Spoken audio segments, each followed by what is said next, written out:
Before we get started, don't forget to subscribe and like. Our series begins with Luca, a beautiful high school student whose phone never stops ringing in the morning. Being extremely lazy, she even answers it with her toes. The moment she picks up and hears her classmate John telling her that he is waiting so they can walk to school together, she suddenly jumps out of bed, hurriedly gets dressed, and rushes downstairs. As soon as she reaches the bottom floor, her mother calls out to her and tosses her a bag of food. Since Luca is used to doing everything at full speed, she opens her backpack at exactly the right moment, allowing the bag to land perfectly inside. The moment she steps outside, she finds John, her childhood friend, who has grown up alongside her and has always been quiet and somewhat reserved. We soon learn that Luca's favorite pastime is teasing him and pulling pranks on him. She constantly gets him into embarrassing situations, and no matter how many times he asks her to leave him alone, she never listens. We also discover that she keeps photos and videos of all those moments so she can watch them whenever she feels down and needs a good laugh. Fortunately, they attend the same school and even the same classroom. As they walk together, Luca sings along with a song that John is constantly practicing in preparation for performing it with his band. One of the band members is Mary, a girl who seems to attract everyone's attention wherever she goes. We learn that most of the boys in school have a crush on her and would be happy if she simply glanced their way. The only exception is John, who sees nothing particularly special about her. This becomes clear when she talks to him, and he appears completely uninterested. Even Luca herself is amazed by the fragrance of Mary's hair after she leaves, prompting John to look at her sarcastically and tell her that she is exaggerating. Later, Luca goes to meet her friend Moon, who appears to have just been rejected by the boy she likes. Moon stands in front of him, looking as though she is about to cry, while he calmly explains that he is already dating someone else. After he leaves, Luca and another classmate approach her to comfort her, only to be shocked when Moon reveals that the entire thing was an act. She had borrowed money from him and simply wanted him to stop bothering her and forget about the debt. Her friends are amazed by her acting skills and believe she has a genuine talent that deserves recognition. Later, the three girls walk down the hallway carrying drinks, while Mary tells them about Ray, the new student who is supposed to transfer to their school that day. Suddenly, a ball crashes into them and causes their drinks to spill everywhere. It turns out that John is responsible. Luca becomes furious because she has had enough of being annoyed. She storms into the classroom, grabs the ball, and throws it back at him through the window. When he asks why she did that, she tells him to look at her soaked clothes first. However, he coldly replies that it is no big deal and that her clothes will dry eventually, so why make such a fuss? In response, she throws an entire drink at him, turning the situation into a full-blown argument. Things get even worse when John tries to get hold of the embarrassing photos Luca keeps of him. We then discover that their constant fights have become a source of entertainment for the students, who even place bets on the winner using sandwiches. The students gather to watch the showdown, while John and Luca continue arguing as if they are trapped in an endless rivalry. When they hear that the supervisor is about to arrive, everyone runs away except John and Luca, who refuse to stop. One student then throws a box of chalk toward a ceiling fan, causing chalk dust to scatter all over them. Their appearance ends up looking as though they have just come back from a colorful festival. At that exact moment, Ray arrives and manages to move the box before it can hit either of them. The instant Luca lays eyes on him, she feels as though she has found the boy of her dreams. She cannot stop staring at his eyes, hair, and features, completely unable to look away. Meanwhile, the security guard loses consciousness after being struck in the head by the chalk box, while two students become more interested in taking pictures with him than helping him. Because of the chaos, Ray, John, and Luca are all punished and forced to stand outside the classroom. However, Luca cannot stop looking at Ray and spends the entire time completely distracted by him. Eventually, John notices and almost sarcastically says, "Could you stop staring at him for at least a moment?" That same evening, Luca watches John come downstairs to have dinner at her house, and we learn that this is perfectly normal for him. Through his naturally funny behavior, Luca begins comparing him to Ray and realizes that the two are completely different in almost every way. She becomes confused and conflicted, especially when her father tells her not to stare at John during dinner because one day they might end up becoming husband and wife. Shocked by the comment, she immediately leaves her food behind and walks away from the table. On the other hand, we see Ray at a veterinary clinic checking on his dog, which he considers the most precious thing in his life. At the same time, his mother is talking to him through a video call from New York. We soon discover that he has placed his phone in front of a photo of himself near his bookshelf to make her think he is at home. He does this because he knows she only contacts him out of obligation, and he is certain that she is busy with many things surroundings and is not fully paying attention to him. Later, we see Ray riding home with his grandfather. Through their conversation, it becomes clear that they share a very close bond, as Ray sees him more as a trusted friend than a guardian. Back at school, Luca is attending a physical education class where the students are practicing javelin throwing. Unfortunately, her attempts are far from successful, as the javelin barely comes close to the target and often flies off course. John, however, performs well and lands his throw near the center of the target, making him one of the best students in the sport. As for Ray, he calmly and confidently throws the javelin straight into the bullseye. Naturally, his popularity among the girls continues to grow as they are impressed by his abilities. Meanwhile, jealousy becomes obvious on John's face and among several other students who feel that Ray seems to outperform them in everything. The following day, Luca decides to hint at her feelings for Ray in any way she can. She buys him her favorite drink, convinced that he will love it. However, before she gets the chance to speak with him, she notices two girls offering him some sweets. He politely refuses, explaining that he does not like sugary foods. That evening, Luca notices her mother serving her father his favorite meal without him even asking for it. She is surprised by how well they understand each other. Her younger brother then explains that this happens because of the many years they have spent together. Over time, people naturally learn what the other person likes and dislikes. One day, Luca bribes the student sitting in front of Ray with a delicious meal in exchange for his seat, and he immediately agrees. From that moment on, she spends every class staring at Ray non-stop until the teacher is forced to remind her that the blackboard is not located in his direction. But she does not stop there. She continues taking selfies in the hope that Ray will accidentally appear somewhere in the background. Ray, meanwhile, eventually grows tired of her constant behavior and simply rests his head on the desk in an attempt to sleep. When lunch break arrives, Luca offers to share her food with him. He declines and tells her that he already has a sandwich containing all the nutrients he needs. Determined to prove him wrong, she snatches the sandwich from him and takes a bite herself. However, she is instantly disgusted when she discovers that one of the ingredients is raw egg. Even so, she remains completely determined to get closer to him, no matter what. During a day off from school, Luca begins following Ray wherever he goes. At first, she tries practicing how to talk to him. She stands in front of a parked car window, imagines that Ray is standing there, and starts rehearsing a conversation. Suddenly, the window rolls down, and an angry man appears, shouting at her to go away. Embarrassed, she quickly leaves. Meanwhile, Ray is sitting alone with his dog, looking at a picture of a little girl saved on his phone. This triggers a flashback to his childhood when he was searching for his childhood friend. At that time, his mother was in a hurry to leave. As he got into the car and prepared to depart with her, the girl suddenly appeared. He quickly took a picture of her and has kept it ever since. Back in the present, Ray is surprised when Luca suddenly appears in front of him. The moment she sees the dog, she is instantly drawn to it and begins playing with it. This surprises Ray because his dog does not usually warm up to strangers so quickly. At that moment, a flock of pigeons flies overhead and startles the dog. It suddenly bolts toward the street, and a passing car almost hits it. Fortunately, Luca rushes forward and manages to grab the dog just in time. However, she injures her leg in the process. While Ray is calling for an ambulance, he notices the scar on Luca's forehead. Instantly, he is taken back to the past and remembers his childhood friend who had received a scar in exactly the same place after a boy hit her with a stone. She had been defending him from a group of children who used to bully and harass him. When Ray returns to the present and sees Luca walking with an injured leg, he becomes increasingly convinced that she is indeed his childhood friend. Her way of walking and the scar on her forehead make him certain that she is the same girl he knew years ago. As a result, he decides to help her by supporting her as they walk. Yet throughout the entire time, one question remains on his mind. How could his childhood friend suddenly be standing before him after all these years? Meanwhile, Luca has been doing everything she can to catch his attention, but she still has not received any clear sign from him. While Ray is busy thinking about her true identity, Luca is lost in her own thoughts, wondering whether he cares about her because he likes her or simply because he feels sorry for her injury. We then return to the past and learn that Ray and Luca found the dog together when they were children and decided to take care of it. This finally explains why the dog felt so comfortable around Luca from the very first moment they met again in the present. Later, Ray sits down with his grandfather and asks what someone should do if they meet a childhood friend who no longer remembers them. His grandfather advises him to find a way to help her remember on her own instead of telling her directly. To explain his point, he shares a sweet example from his own life. He begins acting out a romantic scene with his wife as if they were newlyweds again. We soon discover that he does this regularly because his wife suffers from Alzheimer's disease and sometimes forgets many things. Despite this, he never gets frustrated with her. Instead, he always tries to make her happy and create beautiful moments together. Ray is deeply touched by their relationship and clearly admires the love and patience they have for each other. He even joins in and shares the heartwarming moment with them. The following day, Ray decides to follow his grandfather's advice in a rather unusual way. He intentionally starts trouble with a group of delinquent boys and leads them into a tunnel that resembles the place where Luca once defended him when they were children. He hopes that if she sees the scene, it will trigger her lost memories. He deliberately allows them to hit him while secretly keeping an eye on the road, eagerly waiting for Luca to appear. Unfortunately, the plan does not go as expected. Luca notices the fight from a distance, but chooses to walk away with her friends when she sees the commotion. Once Ray realizes that his plan has failed, he stops pretending and begins fighting back seriously, eventually defeating the group on his own. Meanwhile, one of the boys calls John for help. John arrives very quickly. He has already been uncomfortable with how close Ray has become to Luca, especially after seeing them together, so he confronts Ray with obvious anger. The next day, when Luca arrives at school and notices John's face covered in scratches, she tries to tease him as usual. However, he is in a particularly bad mood because of how close she has become to Ray. When John offers to help her get to class, she refuses and explains that their classmates might misunderstand the situation if they see them together. At that moment, John loses his temper and angrily tells her that everything he does seems wrong in her eyes, while she always sees Ray as perfect. Luca is surprised by his sharp reaction. She simply responds by saying that his voice is annoying before walking away and leaving him behind. Later that same day, Luca decides to visit Ray at his house after learning that he was absent from school. When she sees his injuries, she immediately realizes that he has been in a fight. However, she never imagines that John was involved, especially since John was injured as well. Ray invites her inside, but his grandmother becomes frightened when she sees Luca. Ray explains that his grandmother is ill and requires special care because of her condition. When Luca notices that the grandmother keeps asking about her husband, she comes up with a thoughtful idea. She asks Ray to make a video call to his grandfather while she spends time dancing and interacting with the grandmother to cheer her up. Meanwhile, Ray plays music for her until she finally calms down and feels comfortable. Their plan works perfectly. We get to see just how patient and loving the grandfather is toward his wife. He never grows tired of her and always does his best to support her and stay by her side no matter what happens. Afterward, Ray and Luca take care of the dog together and give it a bath. During that time, Ray asks her to be extremely gentle with it because it suffers from a rare illness, and the only available treatment can be found abroad. The moment Luca hears this, concern immediately appears on her face. She understands that treating the dog may require Ray to leave the country as well, and she does not want him to disappear from her life now that he has become someone important to her. The story then shifts to Mary, who is singing a song while keeping her eyes fixed on John the entire time. Here, we discover that she has had feelings for him for quite a while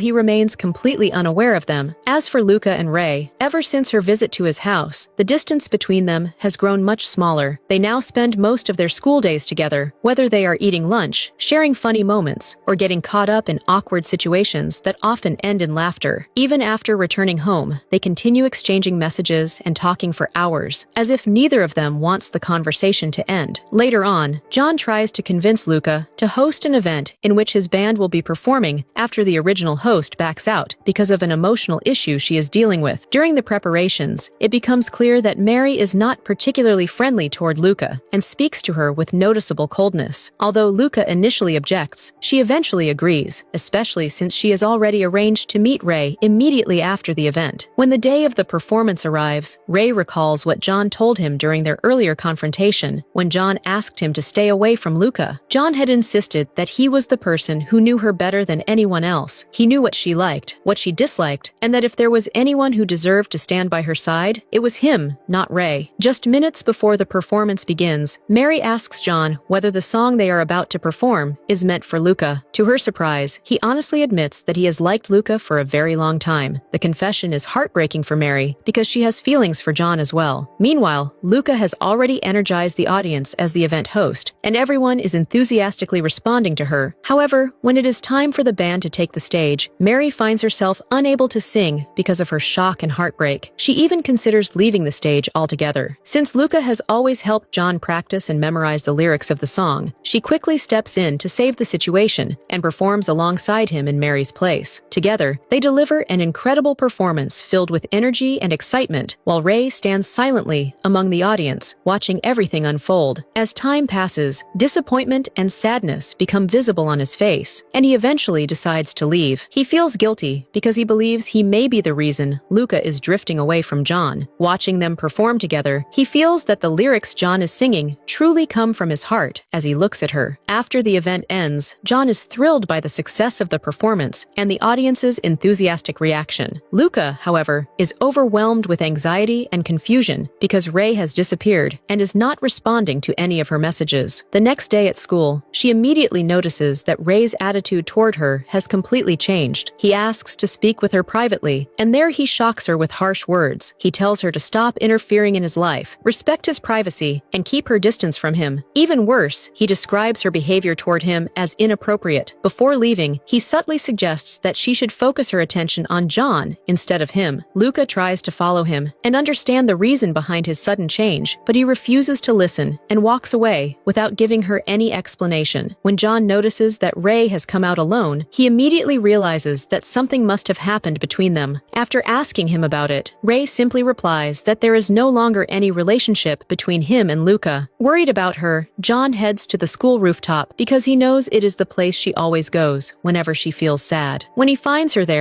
he brings her favorite drink and tries to cheer her up with jokes. He then sincerely reassures her that he will always be there whenever she is feeling down. He later takes her to an arcade and entertainment center, doing everything he can to help her forget her sadness. Before long, she becomes distracted by the games, food, and fun, managing to forget her troubles for a while. But by the end of the day, her feelings for Ray come rushing back. She breaks down in tears after finally realizing that she truly loves him. She begins asking herself painful questions. If he does not love her, then why did he spend so much time with her? Why did he study with her, go out with her, and treat her as though she were someone important to him? Why did he make her feel close to him, only to suddenly push her away? At that moment, John finally gathers the courage to confess his feelings. He tells her that he loves her and asks her to choose him because he is the person who knows her better than anyone else. The surprising twist is that Luca appears to have fallen asleep while he is confessing, meaning she hears none of what he says. John feels deeply frustrated because he worked up all his courage to confess his feelings and did not even receive a response. Later, however, it is revealed that Luca was only pretending to be asleep. She knew that any answer she gave would hurt him, and she could not bring herself to face him directly. That night, she returns to her room, locks the door, and begins looking through the old photographs she has with John. As she does, she wonders when exactly his feelings for her changed into love. Outside her room, the rest of her family becomes concerned because she has not come down for dinner, which is very unusual for her. Since her younger brother knows she is upset, he prepares her favorite meal and leaves it outside her door, eventually convincing her to come out. While eating, she sadly asks her family what they would think of someone who described her as a cheap girl. Her mother immediately tries to comfort her, reminding her to trust herself and never allow other people's words to define her worth. She then tells her that one day, life will lead her to someone who will truly love and appreciate her for who she is. The following day, when Ray arrives in class, he becomes furious after hearing the teacher call Luca stupid because of her poor exam scores. He immediately steps in and argues that the teacher's remarks amount to verbal bullying and that no teacher has the right to humiliate a student in front of the class. He then warns him that if he does not apologize to Luca immediately, he will file a formal complaint against him. The teacher is surprised by how fiercely Ray defends her and asks why he cares so much about Luca. Without hesitation, Ray replies, "What concerns her concerns me." The moment the students hear those words, their admiration for him grows even more because of his courage and willingness to stand up for her. Shortly afterward, the school security officer summons Ray and gives him two choices: either apologize to the teacher he embarrassed in front of everyone, or allow the recording of his fight with John to be handed over to the administration, which could result in punishment or even expulsion. Ray refuses to accept such a deal. The security officer then calls in John, assuming that he will confirm that Ray is aggressive and troublesome. However, John surprises everyone by defending him and insisting that the incident was nothing more than friendly rivalry and playful competition between two friends. As a result, the officer decides on a different punishment. He forces both of them to ride stationary bicycles at maximum speed and refuses to let them stop until he personally decides they have had enough. During the punishment, John explains to Ray that he already knows the reason he distanced himself from Luca. He believes Ray did it to give him a chance with her. John also tells tells him that Luca only sees him as a brother and close friend, and that she is still deeply hurt by Ray's sudden withdrawal from her life. One day, Ray returns from the veterinarian in a cheerful mood after being told that his dog's condition has improved. On his way home, he is surprised to find Luca waiting for him with a cake to celebrate his birthday. Ray gently explains that it is not actually his birthday. Instead, it is the anniversary of the day he first found his dog. Even so, the two decide to celebrate the special occasion together. While they are talking, they suddenly notice that the dog is becoming weak and exhausted. As rain begins to fall, Ray wraps the dog in his coat, and together they rush from one veterinary clinic to another, only to discover that most of them are closed. Desperately searching for any way to save him, Ray finds himself remembering all the memories he shared with his dog, who was much more than a pet. He was a lifelong companion and a true friend. In a moment of desperation, Luca calls John for help. John manages to contact a veterinarian he knows personally and wakes him up so he can examine the dog. Sadly, it is already too late. The veterinarian confirms that the dog has passed away. Ray is devastated by the loss, while Luca remains by his side, supporting him through one of the most painful moments of his life. When Ray returns home, he is surprised to find his mother waiting for him. When he asks why she has come, she tells him that she wants to take him with her to the United States. However, her cold personality immediately creates tension within the family, especially when she criticizes his father and questions why his grandmother has not been placed in a nursing home. His father becomes furious at her remarks and confronts her harshly for her lack of compassion and concern for the family. After everything he has been through, Ray sets one clear condition. If she wants him to move with her, she must take his grandfather and grandmother as well. Otherwise, he will refuse to go. Several days later, he tells Luca that he will be leaving the country. She breaks down in tears and begs him not to leave her. As time passes, she tries to adjust to his absence, but they continue communicating through video calls almost every day, sharing details of their lives despite the distance between them. Even after graduating from high school and entering university, they remain in contact for quite a long time. However, as the years pass, Ray gradually becomes more distant, while Luca continues holding on to their relationship just as strongly as before. Things continue this way until Luca graduates and becomes a successful designer at one of the largest perfume companies, eventually earning an important position within the organization. Despite her professional success, she remains unhappy because of her relationship with Ray, as communication between them has become almost non-existent. Years go by, and eventually, one of her friends gets married. Luca believes Ray will attend the wedding, but she is disappointed when he never appears. At that moment, she finally decides to let him go and move on with her life. But just as she begins to accept that decision, Ray suddenly appears before her. He tells her that he has decided to return home permanently and that he never intends to leave her again. He also admits that the reason he became distant over the years was because he had grown tired of maintaining a long-distance relationship and chose to wait quietly until he could return to her in person. Deep down, Luca has always believed that he still loved her. Because of that, she believes his words and forgives him. In the end, the two get married and begin a new life together. They also adopt a dog that resembles the beloved dog they lost during their childhood, and they go on to live a life filled with happiness, love, and stability. And with that, the story ends here. Please like and subscribe. See you again in the next drama. Goodbye.